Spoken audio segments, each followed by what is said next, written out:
The Cunning Schoolmaster and the Devil. A schoolmaster once went to make hay for his pastor, as is still the case here and there, with a large fork, and also took a small cheese and a piece of bread with him to eat. His path led him over the Teufelswiese. There he saw only once a devil who had a large skin of buffalo skin on his back and wanted to fetch water. "Stop!" he cried to the schoolmaster at once. "I caught you here once on the sour beer," and he threw down his skin at once, and was about to seize the schoolmaster. But the devil took his cheese out of his knapsack, squeezed it so that the water flowed out of it, and cried to the devil, "Behold, I crush thee like this stone, that the sap of life may come out of thee, if thou wilt only touch me." In full fear the devil ran straight into hell, and also left the hose and told how he had seen a man who was so strong that he had squeezed juice out of a stone. Then the other devils sent him back to hire him, for he would be good for carrying water. The devil quickly came back to the meadow and asked the schoolmaster if he would not hire himself out. That was fine with him, for he would like to see the opportunities in hell, so he went to hell. And immediately he received the order to fetch water in a large hose, but it was so heavy that he couldn't even lift it empty. Then he thought up a ruse. He took a spade and a pick and went, "Where to put this tool? I will dig up the whole well at once and bring it home, so that I don't have to go all the time." Then the devils feared that this would flood all hell and extinguish their fire, and they would then suffer want, and said, "Oh, let it be. We'll get some water." Then the devils sent him into the forest to pull out an oak tree and bring it home. The schoolmaster thought, that will be done, but he had quickly devised another ruse. He took a large rope and wanted to leave. "What do you want with the rope?" asked the devils. "I will tie the whole forest with it, tear it up, and bring it home, so that I don't have to go so often." The devils were horrified by the tremendous strength and feared that if he brought the whole forest home, they would set fire to hell and later easily freeze to death. "Leave it alone, we'll get some wood." But now the devils decided to remove this dangerous man in a good way. They would pay him all his wages if he would only go away. The schoolmaster was satisfied with this, but he demanded that a devil should carry the sack of gold home for him. That seemed dangerous to everyone. No one wanted right. Finally, someone dared. When they came near the schoolmaster's children were looking straight out of the window. Then their father made a sign to them, and only once did they all cry, "I too want devil's meat. I want devil's flesh too." When the devil heard this, he just threw the sack to the ground and ran back to hell in one breath without even looking back. But the devil had a son at home who had just come home from abroad, and was strong and defiant, and said that he would take on every man and not be afraid. Then said his father and the other devils, "Then go to the schoolmaster and bring home the sack of gold." He was ready at once, and went. And when he came to the schoolmaster, he said, "Either give up the sack full of gold with good things, or compete with me." The schoolmaster laughed and said, "You will not get the gold Punlum Wallachian as long as the world stands, but I will enjoy fighting with you. Decide what shall we try to do." "In the struggle," said the devil. "Ha! Ha! Ha!" said the schoolmaster. "I won't even try that, for I'm afraid I'll crush you between my fingers. But I have an old grandfather here, and he has strength enough to become master of you." With that he let go of a bear. He immediately fell upon the devil, embraced him and squeezed him in such a way that the devil cried out loudly, "Yes, yes, Tolwai. Alas, woe, robbers, leave it out." Then the schoolmaster said mockingly, "Perhaps wrestling is not your thing. Decide something else. Then I will race with you." "Ha! Ha!" said the schoolmaster. "It would only bring me shame if I tried you. But I've got a grandchild here, and he's going well enough to overtake you." With that he let go of a rabbit. It ran like a shot arrow and was immediately over all the mountains. The devil soon came back panting, and had no life. The schoolmaster laughed and said, "Of course you can hardly walk, but perhaps you understand something else better.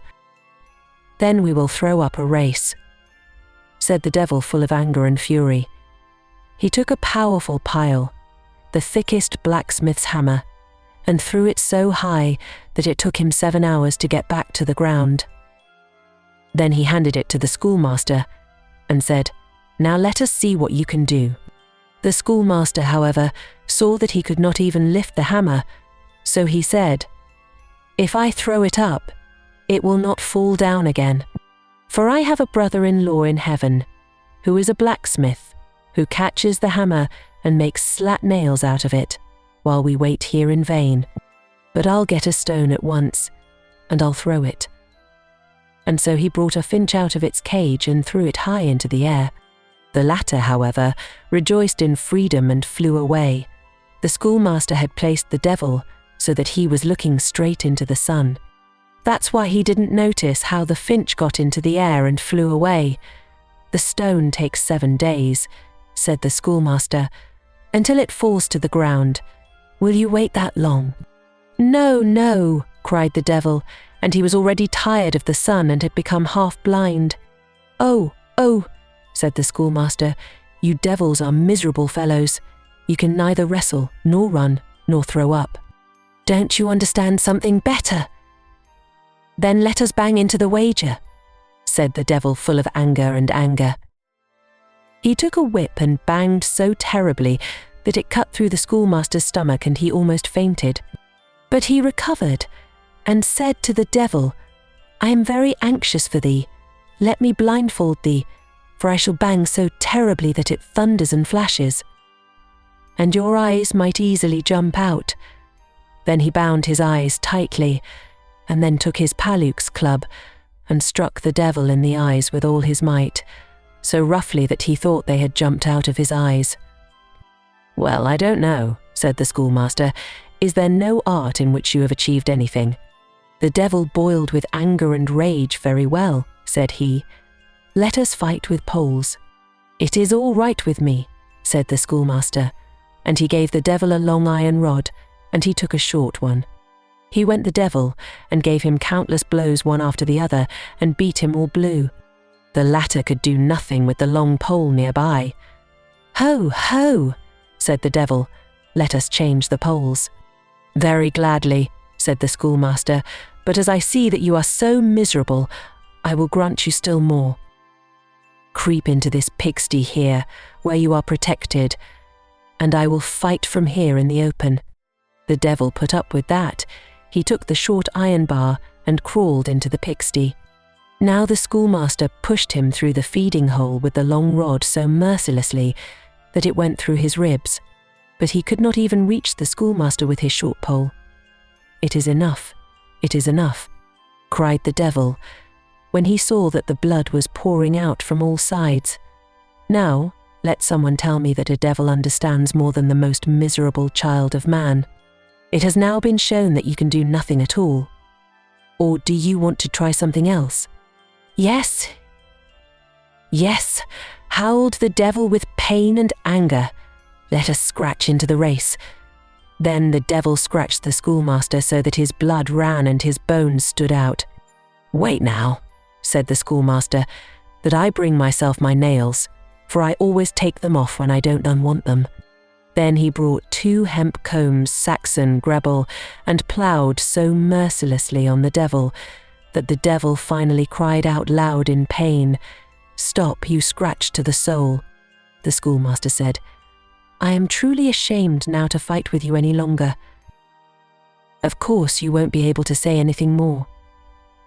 The devil foamed with rage. "Let us fart in the race at last." Then the devil let loose one so terrible that the schoolmaster flew up to the ceiling. "What are you doing up there?" said the devil. "I'll plug up the cracks and holes, so that if I leave a pump now, you won't be able to get out and smash it on the ceiling." Then the devil was so terrified that his hair stood on end. He waited no longer, but quickly fled and ran away in one breath to hell. Since then, the schoolmaster has had peace from the devils, but the sack with the gold must have been stolen from him by bad people, for he is as poor as a church mouse today. Some say that it was the strong Hans or the tailor's Wern who overcame the devil in the 7 arts, but wrongly, because the schoolmaster often told the story himself, so it must have been him. I hope you liked the story and are interested in more stories on this channel. If you liked it, subscribe to my channel and click on the bell so you don't miss any new stories in the future. Of course, I will be happy about a like.